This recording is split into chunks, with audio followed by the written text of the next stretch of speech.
Nous sommes donc connectés comme d'habitude et accédons au tableau de bord. Plusieurs classeurs, ici au nombre de 3, paramétrés différemment en fonction des statuts que nous souhaitons récupérer de la part des PA et que nous souhaitons utiliser. Nous allons voir ici un exemple avec un classeur fournisseur paramétré pour n'utiliser que les statuts obligatoires et donc le plus simple à utiliser. Donc, dans le cas d'un classeur fournisseur où nous aurons uniquement les statuts obligatoires, les factures vont arriver toutes seules dans les documents à classer. Nous allons en réalité nous interconnecter directement à la PA réceptrice pour aller récupérer les documents. Une fois les factures réceptionnées, l'ensemble des informations de classement classique telles que le montant, le nom du fournisseur, le type de document, etc. seront renseignées automatiquement puisqu'elles seront présentes dans la partie XML du fichier. Il restera uniquement à compléter les informations spécifiques de votre classement ou de votre organisation, comme éventuellement le valideur, les numéros de chantier. Seulement et seulement si cela est nécessaire. Faisons-le maintenant pour ces deux factures-là. Une première facture, déjà pré-remplie, comme vous le voyez ici à l'écran, que je vais soumettre en validation à LFE.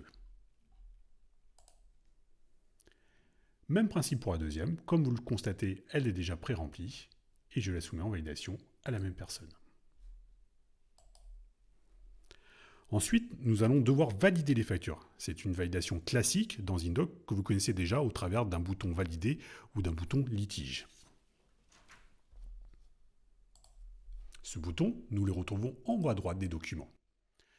Cette première facture, je vais donc la valider. Cela apposera un tampon validé sur le document et nous verrons juste après.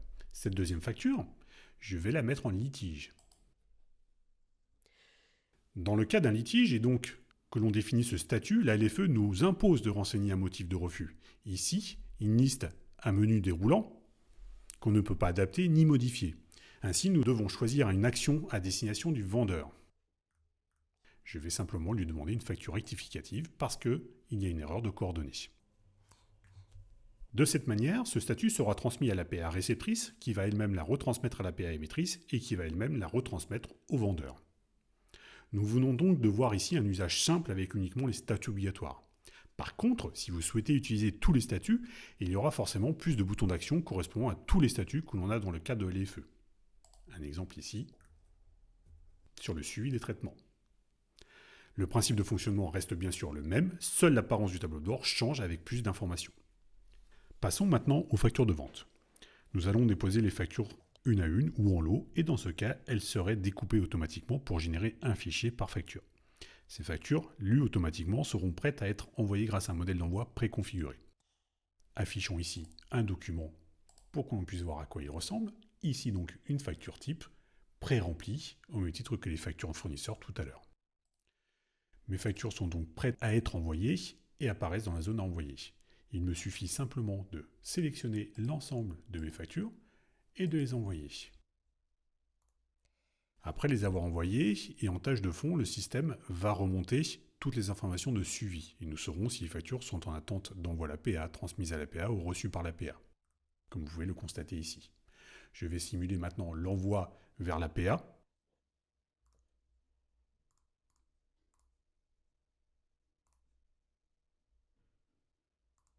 Et de la même manière, nous pourrons suivre le traitement de chacune des factures en fonction des différents statuts.